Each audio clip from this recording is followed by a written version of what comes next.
हरे कृष्णा, राधे राधे। उन्होंने नस देखी हमारी और बीमार लिख दिया, रोग हमने पूछा तो वृंदावन से प्यार लिख दिया। कर्जदार रहेंगे उम्र भर हम उस वैद्य के, जिसने दवा में श्री राधे कृष्ण का नाम लिख दिया। बोलो बांके बिहारी लाल की जय। आज इस वीडियो में आपको श्री बांके बिहारी जी महाराज का एक चमत्कार बताती हूँ, कैसे भक्तों पर कृपा करते हैं। बस विश्वास, आस्था और समर्पण सच्चा होना चाहिए, है ना। हमारे बिहारी जी हैं ही इतने प्यारे, जो उनको देखे उनके प्यार में बस पागल हो जाए। और वो वृंदावन में कहते हैं ना, कितने तो पागल हो गए और कितने पागल होने के लिए तैयार बैठे हैं।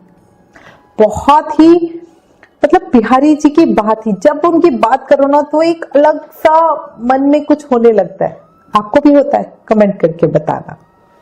चलिए, अब ये अनुभव हुआ है श्री केसी गुप्ता जी को, जो गाजियाबाद के रहने वाले हैं। उनके साथ सन 1956 में नवंबर के महीने में हुआ था ये इंसिडेंट।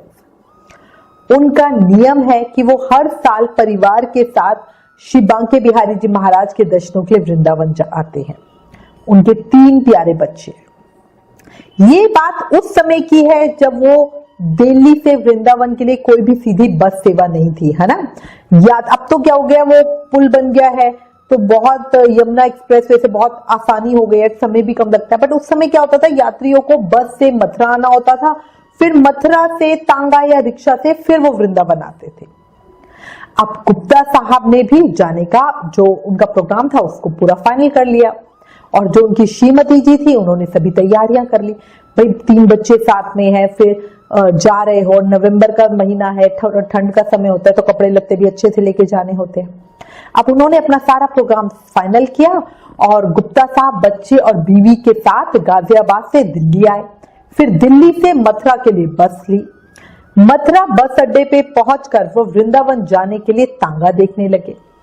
अब तभी एक तांगे वाला उनसे आकर बोला, चलो बाबूजी, मैं वृंदावन ही जा रहा हूं। अब जो गुप्ता साहब थे उन्होंने पूछा, क्या पैसे लोगे? तो तांगे वाला बोला, जो इच्छाओ सो दे देना, आप कोई मेरी मेहनत कमाई थोड़ी ना रखोगे। चलिए लाइए, मैं आपका सामान तांगे में रखता हूं।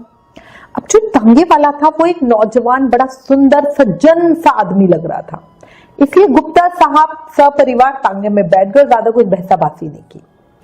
तांगे वाला बहुत ही बातूनी था, वो पूरे रास्ते अलग अलग मंदिरों के बारे में उनको बताता रहा, जानी अनजानी सी बातें भी करता रहा, जिन्हें सुन सुनकर कभी तो उनको लग रहा था हाँ ये हमें पता है, कभी उनको आश्चर्य होता था अच्छा ऐसा भी हुआ। अब जो गुप्ता साहब थे और उनका परिवार था वो उनकी बातों में तो अच्छे से पूरा घुला मिला हुआ था, और बच्चे तो कहानियां सुन सुनकर बड़ा ही आनंद ले रहे थे। बातों के साथ ही तांगे वाला हर चीज दिखाता हुआ भी जा रहा था। चलो मथुरा से वृंदावन वो बातें करते करते पहुंच गए। तब तक बिहारी जी महाराज के भोग के बाद के दर्शन खुल चुके थे। दोपहर के लिए मंदिर के पट होने का समय हो रहा था। अब जो वो तांगा था बिहारी जी मंदिर तक तो जाता नहीं था, इसलिए तांगे वाले ने तांगा पुलिस चौकी के सामने खड़ा कर दिया। और उसके बाद तांगे वाला बोला, बाबूजी यहां से आपको अंदर मंदिर पैदल जाना होगा, पट होने वाले इसलिए जल्दी भागो। अब गुप्ता जी जल्दी से उतरे कि कहीं भाई दर्शन छूट ना जाए, और तांगे वाला बोला, बाबूजी जल्दी करो वरना दर्शन नहीं मिलेंगे। अच्छा आप एक काम कर लो बाबूजी, मैं यहीं बैठा हूं, आप बच्चों को यहीं तांगे में बैठा रहने दो, छोटे बच्चे हैं, भीड़ में ज्यादा तेज तो चल नहीं पाएंगे, आप जल्दी जाके दर्शन कर लो और अपने जूते चप्पल भी यहीं उतार जाओ, मैं आपका इंतजार यहीं करूंगा, वापस आके पैसे दे देना। अब गुप्ता साहब को तो तांगे वाले की बात बड़ी सही लगी। उन्होंने कहा भाई कितना भला मानुस है। उन्होंने बच्चों को और सामान को वहीं छोड़ा और अपनी श्रीमती जी को साथ ले जाकर दर्शन के लिए चल पड़े। तेज तेज कदमों से जल्दी से वो मंदिर पहुंचे। राजभोग आरती शुरू होने ही वाली थी। पर्दा हटा, गोस्वामी जी ने श्री बिहारी जी महाराज की आरती उतारी। अब जो भक्त जन थे उनसे मंदिर ऐसे ठसाठस भरा हुआ था, क्योंकि भीड़ तो हमेशा ही रहती है। चारों तरफ से श्री बिहारी जी महाराज की जयकारे गूंज रहे थे। आरती के बाद बढ़िया छींटे मिले। बिहारी जी महाराज की कृपा उनको महसूस हो रही थी कि चलो भाई दर्शन तो हो गए, वरना दर्शन रह जाते। फिर प्रसाद आदि लेकर दोनों वापस तांगे की तरफ चल पड़े, जो पुलिस थाना था वहां की तरफ। तेज कदमों से जल्दी ही वो पुलिस चौकी पे पहुंच गए, पर वहां क्या, वहां तो तांगा ही नहीं था। अब उन्होंने आगे पीछे हर जगह अच्छे से देखा, बच्चे, सारा सामान, पैसों वाला बैग, सब कुछ तांगे में ही था। अब दोनों को समझ ही नहीं आ रहा था कि क्या करे भैया, तांगे वाला कहां चला गया। श्रीमती जी की आंखों से तो एकदम ही आंसू बहने लगे। सर्दी के मौसम में भी उन्हें ऐसा भयंकर पसीना आ रहा था, जी घबरा रहा था, क्योंकि भाई इतनी घटना इतनी बड़ी हो गई थी। और बच्चों का सवाल था, है ना, चलो पैसों को, सामान को तो फिर देखा जाए, बच्चों का क्या करें। बहुत ढूंढने के बाद आखिरी में दोनों पुलिस स्टेशन में चले गए और रिपोर्ट लिखवाई। पुलिस वाले उनकी बातें सुन रहे थे और रिपोर्ट लिख रहे थे, और उनको बोल रहे थे, भाई ऐसे ही भला कोई किसी पे विश्वास करता है क्या। बड़ा उनको बातें भी सुनाई, कैसे तुम ऐसा कर सकते हो, बच्चे, पैसे, सामान, सब चीजें तांगे में छोड़ के भाग गए। खैर, पुलिस वालों ने भी दो चार बातें सुनू के रिपोर्ट लिखकर उन्हें बोला कि थोड़ी देर बाद आके देखना, कोई जानकारी मिली तो। अब दोनों क्या करते, वापस ही बांके बिहारी जी महाराज के मंदिर की तरफ लौट आए। भाई उनके पास तो कोई रहने बैठने का कोई ठिकाना ही नहीं था। मंदिर का जो मुख्य द्वार था वो बंद हो चुका था। वो दोनों मन ही मन बिहारी जी को याद कर रहे थे, उनसे प्रार्थना कर रहे थे और उनसे लड़ रहे थे, उन्हें कह रहे थे कि भाई ये क्या कर दिया, है ना।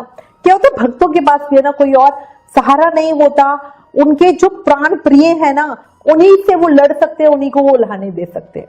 वो उनको बोल रहे थे, प्रभु इस तरह कैसा न्याय है, कैसी परीक्षा ले रहे हो, बच्चे कहाँ चले गए, मदद कर दो, मदद कर दो, आप ही हमारा अंतिम आसरा, क्या करेंगे। और दोनों वहीं बैठे बैठे बिहारी जी को याद कर रहे थे, उनको बोल रहे थे, प्रार्थना कर रहे थे। और जो उनकी श्रीमती जी थी, उनकी तो आंखों से आंसू बहने रुक ही नहीं रहे थे। अब वहां पर और कोई यात्रीगण उनकी परेशानी को देखते हुए मदद के लिए आगे आ रहे थे। कोई पैसे देने के लिए कह रहा था, कोई कह रहा था कि चलो वापसी का टिकट दिला देते हैं, कोई खाना खाने के लिए भी कह रहा था। पर बच्चे खोए थे, सामान नहीं, जो वो भूल जाते, है ना। सामान का तो देखो एक बार को सब्र किया जा सकता है, पर बच्चों का क्या करते हो। तीनों बच्चे धीरे धीरे वहीं बैठे बैठे 3 घंटे बीत गए। अचानक उन्होंने सामने से तांगे वाले को आते देखा। मतलब ऐसा नहीं होता कि वो सोच रहे और अचानक से उन्होंने देखा कि अरे ये तांगे वाला चलता हुआ आ रहा है। गुप्ता जी दौड़ कर गए और तांगे वाले का कॉलर पकड़ लिया, और वो तो जोर जोर से रोने लगा, मारो बाबूजी, मारो मुझे, मारो, मैं बहुत पापी हूं, मुझे पुलिस को दे दो, या जो भी आए वो मेरे साथ करो, मारो मुझे, मारो, मत छोड़ो मुझे। गुप्ता जी बड़े घबराए हुए थे, वो बोले बच्चे कहाँ हैं। तो तांगे वाला बोला कि वो तांगे में है।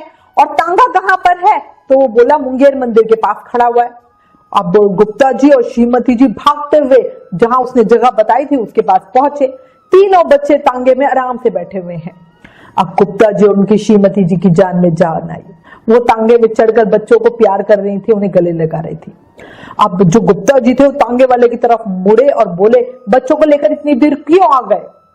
तो वो रोता हुआ बोला, बाबूजी सच सच कहूंगा, आपसे कुछ नहीं छुपाऊंगा, मैं आगरे का रहने वाला हूँ, बच्चों और सामान की चोरी करता हूँ, यही मेरा धंधा है। ये तांगा वांगा तो बस यूं ही है। मैंने बच्चों को आपके सामान को उड़ाने की सोची थी। मैंने बच्चों को वृंदावन घुमाने का झांसा दिया और तांगे को यहाँ लेकर आ गया। पर विश्वास करो बाबूजी, मैं कुछ नहीं कर पाया। गुप्ता जी हैरान थे कि क्या बोल रहा है, जब लेकर आ गया तो तू भागा क्यों नहीं। अब वो बोले, क्या मतलब है, क्या कह रहे हो। तांगे वाला रोता हुआ बोला, बाबूजी मैं वहां से जब निकला तो मैं धीरे धीरे तांगे को चलाते हुए यहाँ आया, तो इस जगह पे 8 से 10 साल का एक बालक मेरे सामने आके खड़ा हो गया। वो ग्वाला लग रहा था और वो मुझे देखकर मुस्कुरा रहा था।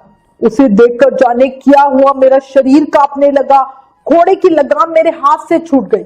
मैंने बहुत कोशिश की उसे हटाने की या तांगे को पीछे करने की, पर घोड़े के पैर तो जैसे यहाँ जम गए हो।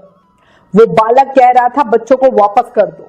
अब आप ही बताओ बाबूजी, उसे कैसे पता कि मैंने बच्चे चुराए। ये तो बच्चों को भी नहीं पता था, बच्चे तो मेरे साथ वृंदावन घूमने आए थे। और वो इतना सुंदर सुकोमल बालक था, फिर भी मुझे उससे डर लग रहा था। मेरा सर चकरा रहा था और मैं बेहोश होकर गिर पड़ा। होश आया तो मैं पागलों सा दौड़ता हुआ आपके पास अपनी गलती की माफी मांगने के लिए आ गया। बाबूजी आप चाहे मुझे मार लो, मुझे जो सजा दो, मुझे पुलिस को दे दो, मैंने बहुत बड़ा पाप किया है। अब ये कहता हुआ वो तांगे वाला रोए जा रहा था, बहुत रो रहा था। उसकी हालत देख के पता चल रहा था कि वाकई उसकी हालत बहुत खराब है। अब गुप्ता जी सोचने लगे बिहारी जी की नगरी को बदनाम करने की ये कोशिश कर रहा है और शायद बिहारी जी महाराज इसे खुद ही सजा दे रहे हैं, और जब वो सजा दे रहे हैं तो हम इसके साथ क्या करें। बस यही सोचकर गुप्ता जी ने उस तांगे वाले को माफ कर दिया। शाम को पट खुलने के बाद बच्चों के साथ सबने मिलकर खुशी खुशी दोबारा बिहारी जी महाराज के दर्शन किए और उन्हें धन्यवाद कहा। देखा, ऐसे हैं हमारे बिहारी जी, भक्त के बच्चों को बचाने के लिए स्वयं ही आ गए, है ना। और अगर सोचो, अगर उस दिन बिहारी जी नहीं आते तो वाकई क्या होता, गुप्ता जी को कुछ वापस नहीं मिलता। सच्ची कह रही हूं। ये पता है हमारे बिहारी जी है जो अपने भक्तों के ऊपर आंच नहीं आने देते। बस मन का भाव पक्का रखो, मन सच्चा रखो, बार बार कह रही हो, कलयुग का प्रभाव अपने ऊपर मत पड़ने दो। और एक जयकारा लगाओ, बोलो बांके बिहारी लाल की जय, मोर मुकुट बंसी वाले की जय, वृंदावन बिहारी लाल की जय। मेरे बिहारी जी दीवाने हैं तेरे नाम के, इस बात से इनकार नहीं। हम दीवाने हैं तेरे नाम के, इस बात से हमें इनकार नहीं। कैसे कहे कि तुमसे प्यार नहीं। कुछ तो कसूर है आपकी आंखों का कान्हा, हम अकेले तो गुनहगार नहीं। अगर बिहारी जी महाराज की इस सत्य घटना आपको पसंद आई हो, दिल को छुई हो, शरीर में कंपन हुआ हो, आंखें नम हुई हो, तो प्लीज इस वीडियो को ज्यादा से ज्यादा लोगों के साथ शेयर करो और सबको बताओ बिहारी जी कैसे अपने भक्तों का ध्यान रखते हैं, उन पर कोई आंच भी नहीं आने देते। वो तांगे वाला तो कलयुग का कारक है जो भक्तों को परेशान करेगा, पर जब बिहारी जी हमारे साथ हो तो फिर कोई डरने की बात नहीं। सही कह रही हूं। Please like, share and subscribe. Thank you. Hare Krishna.